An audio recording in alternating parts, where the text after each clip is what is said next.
Did you know that 90% of the world's millionaires invest in real estate?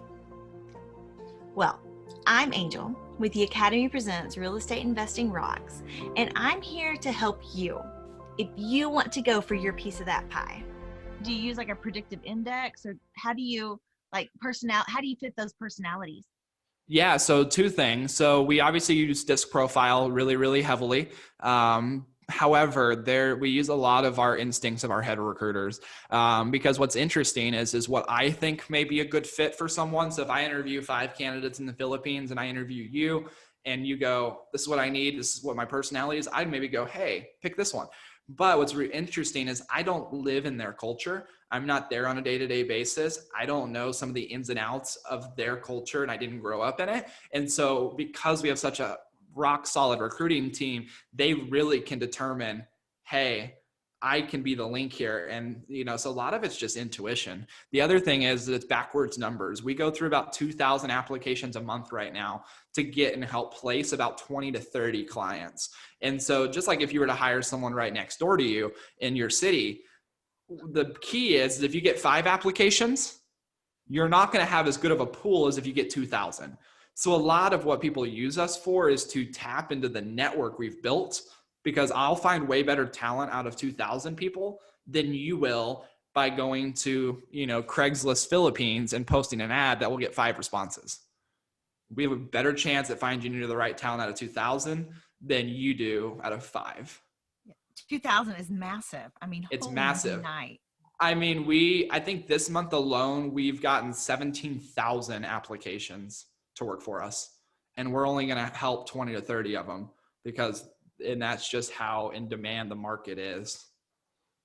Wow. But I mean, at the same time, a couple of takeaways for me is number one, 17,000 people need help. They want the Yeah, job. absolutely. And you're able to help, Yeah. 20 or 30, say 20. And Yeah. it reminds me of that story of the guy that's throwing the starfish back into the ocean. Yep.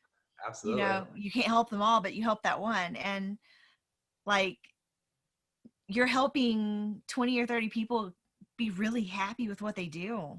Oh, 100%. And like I said, because these jobs aren't replacing jobs that were already in the United States, it's a win-win for everybody. You get a little bit of cost savings and you're able to now get an assistant that you could never afford. Or maybe you could afford, but you didn't want to make that. You didn't want the wiggle room to, drop down. And now these people get a job opportunity. And, like this year alone, we've done 120 placements and not a single VA has left. And you think about hiring an assistant in your town for $12 an hour or $15 an hour. Think about what the turnover usually is in those positions. It's so high. And so to see no VA leave out of 120 placements in 2020 so far, and we're 9 months in, almost 10 months in, it's insane. I mean, it's a really high retention rate when you treat people the right way. Well, that just speaks volumes about you and your company too, that y'all are treating people well because you don't have turnover. Yeah, no, absolutely. And that's what makes it so fun. And, it's about the matches too, right? Like a lot of times companies, when someone comes to us, they go, hey, because we get all kinds of walks of life, right? We get investors, we get real estate agents, we get people that don't even have a business to say, I just need some leverage, right? And so it's all about the match. Like a lot of companies, they just have like this pool of people ready to go and they just pluck one out and give them to you. For us, we'll actually take someone and go, no, we're going to go and recruit specifically to what you need in your job profile, rather than just go and pluck someone out of a pool, because that pool wasn't recruited for what your business needs were. So I've talked to a few different people that run VA companies, and everybody does it different. Yeah. So one of the people I know, they have them and they're on their own staff. Yeah. And then they place from their own staff. And so for you to go and specifically hire based on the needs of the client is different. You're the first person I've talked to that I've heard actually say that. So and the reason why, it's really unique. And the reason why we did it is because a lot of times people won't get a VA through a typical like normal company. And again, I'll never say anything bad about those companies because they work great. Like they're going to get you the right talent. Even if they're on their staff, they're going to monitor them. They're going to make sure things go well. The big problem with that is for most employers is you're paying an upcharge because that company is not doing it for free.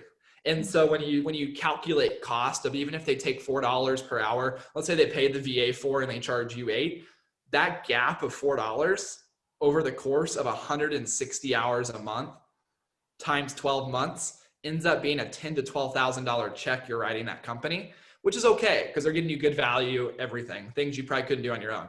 The problem that it comes is when you look back in year 2, 3, 4, 5, and 6 that you still have that same VA, you're like, wow, I paid that company $100,000 and that company probably didn't help the VA a whole lot in year 3, 4, 5. Because if they're still with you, they probably need no help from the company. You probably have no questions for the company because that VA is totally integrated into your business. Now, nothing wrong with that model, but that's usually why we work with higher producers, because they understand, Justin, if you give me the right person, I'll take care of them and I'll manage them the right way to where I don't need you to put them on your staff and force them. Because usually why a VA company will put VAs on their staff is so that way they can put the VA under extremely restrictive contracts, non-compete clauses, different things like that. Again, nothing wrong with it, just a different way to, go about acquiring and hiring.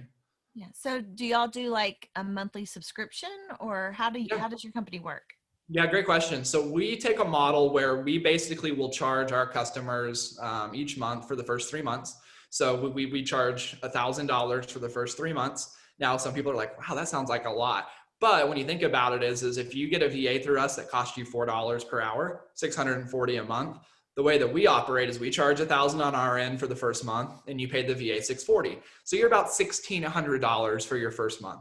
Same your second month, same your third month. So we take our upcharge in your first 3 months for our services of recruiting, our services of coaching, training, and then we also have a replacement policy like we talked about earlier, that if in the future you need to replace them, you can. We won't charge you again, anything like that.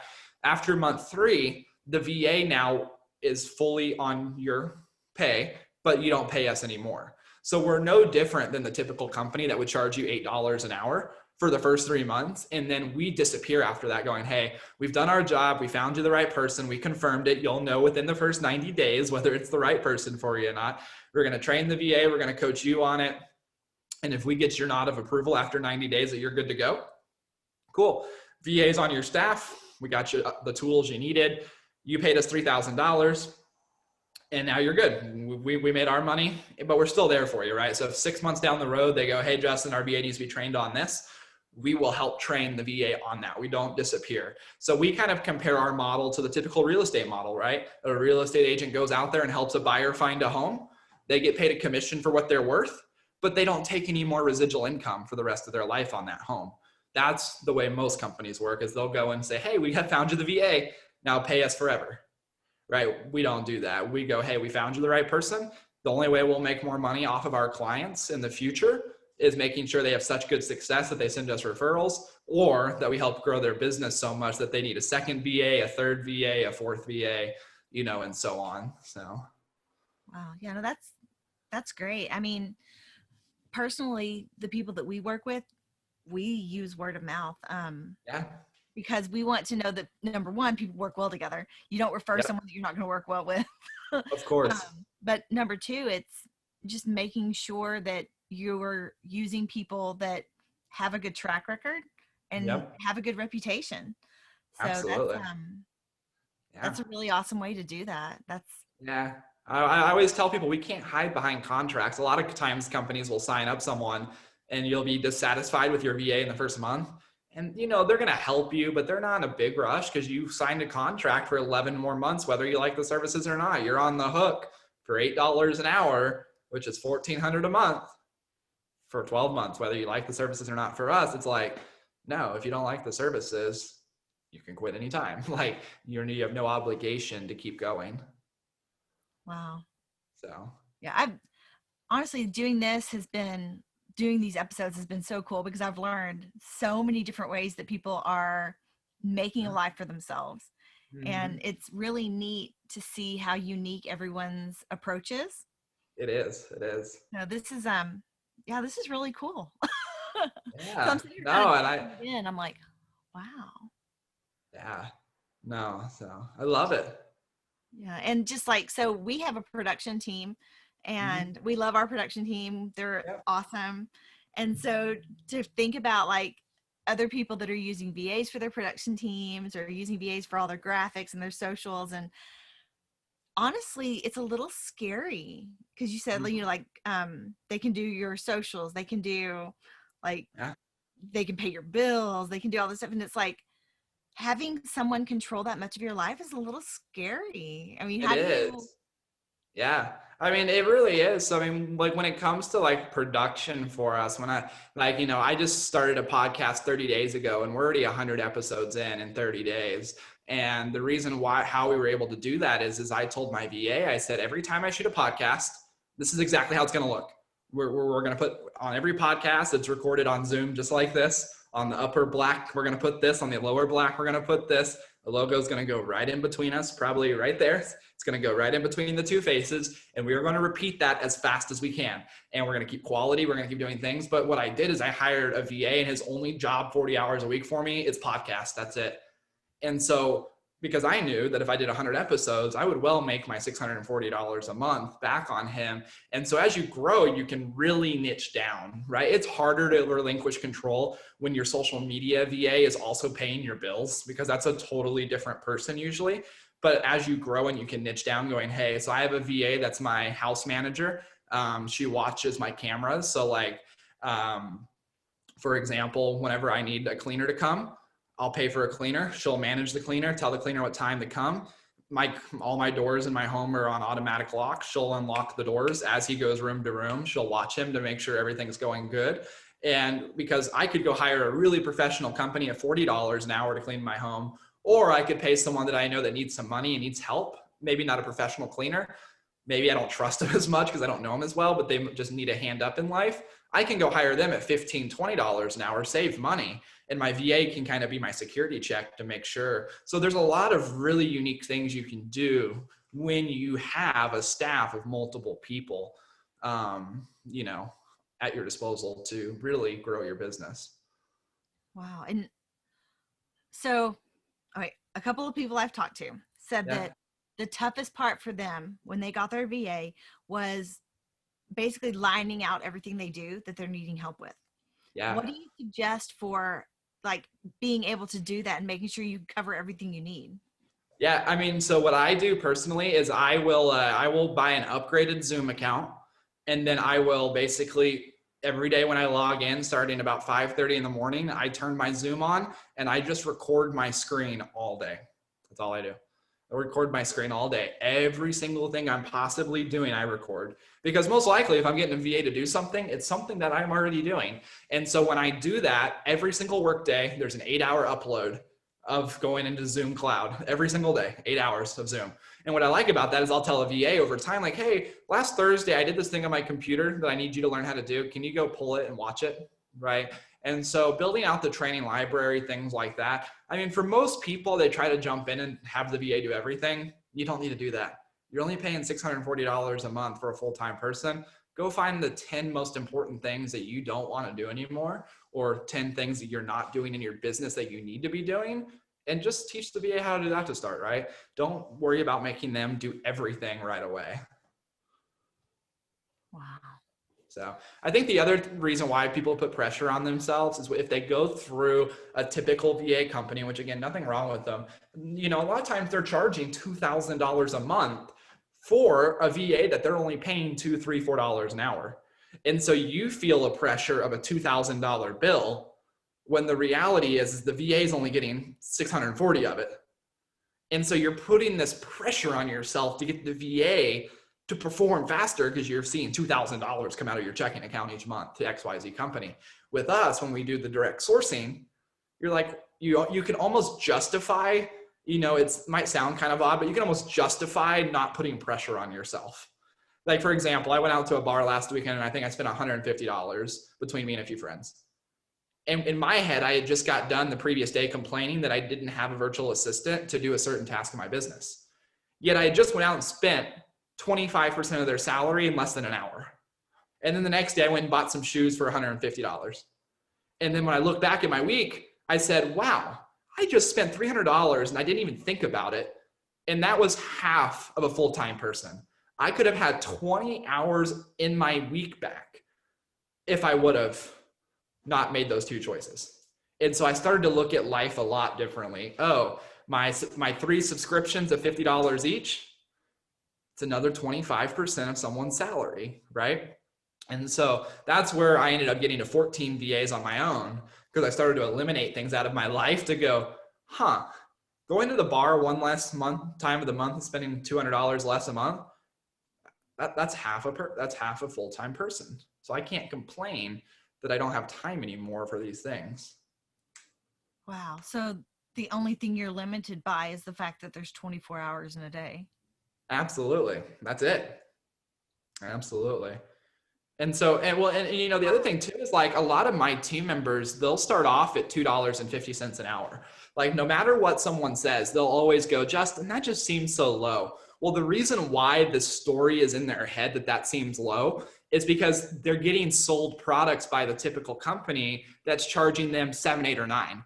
So when I say $2.50 an hour, they go, whoa, what? This company's charging 9. But the question that they fail to ask is, the company that's charging 9, what are they paying their person? Because they're not going to tell you. 9 times out of 10, I challenge you to ask those companies, what are you paying the VA? And 99% of the time, they are not legally allowed to answer that question. It is a scary question that they are usually not allowed to ask. There are 3 big companies out there that if you ask them, what do you pay your VA? They will not tell you. Which it's not that they're necessarily underpaying, but they want it to be kept a secret so that way it's not publicized what type of gap that they're taking. Again, nothing wrong with those companies, but for me, I'm like, no, if I'm going to pay $4 an hour, I want that all going to the VA. If I'm paying $8 an hour, I want that all going to the VA. I don't want to pay $10 an hour and hope that 3 of it gets to the VA. Like there's no checks and balances for me to guarantee what the VA is actually receiving out of that. Yeah. Well, and I think that comes too from that, just that drive within you to help others. And Of it's not course. that other companies don't want to help people. Yeah, no, not at all. But I just feel like your model comes from a different place, maybe. Yeah. You I want to like help. giving the power to you. I like giving you the power, right? You know, if you want to pay them $10 an hour, the VA, do it. If you want to pay them $2.50 an hour, do it. Now we have checks and balances where if someone comes to me and goes, I want someone for $1 an hour, I'll go, yep, you're not the right fit for our company because someone can't live on a wage that low in my opinion. So go somewhere else. But you know, if it's not that, I like to give the power to our people to make the decisions that they want to make. And we arm them with the information to go, this is what this is, and that's what this is. Because it's kind of like this, you know, if someone comes to me and goes, Justin, I think we should pay our VAs all $5 an hour. And I'm like, wait, what? We should pay our VAs an equivalency of $100,000 a year salary in the Philippines if they've never had VA experience before? No, I'm not going to do that. And so you kind of get to, you know, vary, do they have experience? Do they not have experience? Just like here in the United States. Wow. So. Yeah. So do you ever think that your company will grow so large that you'll get into that other model? Or do you think, you know, great question. So we've shifted our model for protection a few times. You know, we'll just keep raising our prices personally on our upfront and still allow people the long-term benefit of controlling their VA. We've added some pieces like we have a piece now where we charge $99 a month if they want extended replacement guarantees. So like they can pay us, you know, after a certain amount of time. It's kind of like insurance. Like you can pay us $99 a month so that in year 2, if you need a VA, instead of paying us another $3,000, you can pay us $99 a month for the always protection that will replace them, because we can only obviously guarantee up to a certain amount of time. So we've started to add some residual incomes in there. I obviously don't want to say that we would never get into that other model, but if we did get into that other model, it would probably be a split. It would probably be, you can either choose from this, where you pay us a one-time fee to take control of your VA, or if you don't want to deal with any of it, like you don't want to manage your VA, you don't want to see what they're doing on a day-to-day basis, you don't want to manage paying them, then we would take that on. But for right now, I mean, with the way we're growing, I mean, there's no need for us to even consider that. yeah. So how would a person pay a VA if they're like not going through a company? Yeah. Is there a special portal or? It's so easy. There's three options: PayPal, Zoom, which is XOOM. It's a PayPal product that was made for virtual assistant transfer. Or there's also a system called TransferWise, used by way more people than you've ever would imagine to pay their virtual assistants. So I've heard of PayPal. I've never heard of the other two. Yeah, Zoom and TransferWise, they're very, very popular in the world of paying VAs. There's also a system called Payoneer that's very popular as well. So I've heard of Payoneer. yeah, that's another popular one in the VA space. So, and there's so many benefits because you're not having to pay Social Security tax. You're not having to withhold tax. Like there are so many benefits to having a VA. It's just like a contractor. If they make $640 a month, you pay them $640. That's all you got to worry about. Submit their invoices to your tax account at the end of the year. That's it. You don't have to worry about payroll and state tax, federal tax. Like all of that doesn't exist in this world. Wild. Yeah. So that, I mean, when you think about it that way, they're actually making more than $4 an hour or $5 an hour, whatever you're paying them, because nothing comes out. Yeah, nothing comes out on our end. Now, obviously, depending on where they live in the Philippines and depending on their local regulations and things like that, like whether they registered as a self-employed business, whether they're just they obviously have to adhere to their rules and pay. But just like here, if we're self-employed here, we'll pay self-employment tax and things like that. But it's on them to figure out. So, they could make slightly less than the actual rate, but for sure, it's almost always way less on the employer side and their side than we're going to force Social Security withholdings and this and that. So while they still have to pay a little bit of tax on their end, we get it as a write-off, but it's not nearly as crazy as, like you said, you thought you were getting $4 an hour, you're actually getting $250 after all said and done. So a lot more does go into their pocket. Wow. And then you've got the time gains too of not having to figure out how to deduct everything you have to deduct. Yeah, super easy. That's awesome. I'm just sitting here like hearing everything and just digesting it, and it's really awesome. Yeah, no, and that's where my passion got ignited. That's why I got out of real estate full time, at least on the residential resale side. I'm still actively investing myself. That's kind of one of my big focuses now that I have more time on my hands. But it's because the passion there is like you can do incredible things that you never thought of with VAs. Wow, that's just amazing. If you haven't read the 4-Hour Work Week, go check it out. I'm about 2/3 of the way through. I love it. Yeah, that's it just changes the way the way you look at things. Absolutely, 100%. So, and he talks in there about like getting a VA and just trying it, just do it. Not because you're overwhelmed or anything, but just to see what it's like. So yeah, I imagine like having someone just in charge of my son's his medical team and the amount of like, if I have to do an insurance or I have to do a day of bills for my son, I have to set aside the whole day because I'm going to be on the phone an insane amount of time trying to make sure everything's getting paid, figuring out why this didn't go to insurance or why this bounced back from insurance. And that's not even my specialty. It's certainly not something I enjoy. No, not at all. And no. to be able to offload that would be huge. Yeah, absolutely. No, I can only imagine. And there's some really unique things out there that you would never think you'd be able to pull off, but be surprised on what you can actually pull off. So one of the things that he talks about in the 4-Hour Work Week is he talks about the company in India it's like the take care of the mom or the mother-in-law. Yeah. How would a VA do something like that? Because that's like concierge services, right? Yeah, I mean, so like, we use them in a lot of different fashions. I've had people hire their VAs to watch their kids on camera while they're gone from the house, right? For the sense of like, hey, my kids get home from school at 3 p.m. They're going to ring the Ring doorbell, make sure that they're there, make sure that they're in the house, make sure they're doing that. Same thing with like a VA from the standpoint of like elder care, right? Like a lot of times people will install cameras in their elderly parents' homes to make sure like, hey, did they randomly leave one day and I didn't know it, right? And so a lot of that, or hey, the VA can whoever you're watching or helping can obviously reach out to the VA going, hey, can you coordinate so-and-so service to come and pick me up, and, you know, logisticize all that. So yeah, I mean, there's a million. I mean, I have not found a single thing that a VA can't do for me. Not a single thing.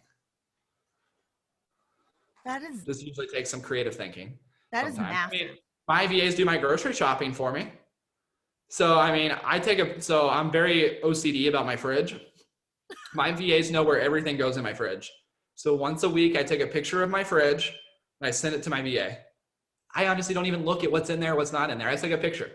They will then go grocery shop online and get it delivered to my door because they manage my calendar. They know what time I'll be home on meetings. They make sure that it gets delivered during a time that I'll be home, and then it's there. Like, and it's weird things like, oh, you ordered me more energy drinks. Well, how'd you know that? Well, it's because that part of the shelf was empty, Justin. And so there's a lot of things like that that we can really make consistent and save time on. Because if I went to the grocery store, it's a 30-minute ride there. It's a 30-minute ride back.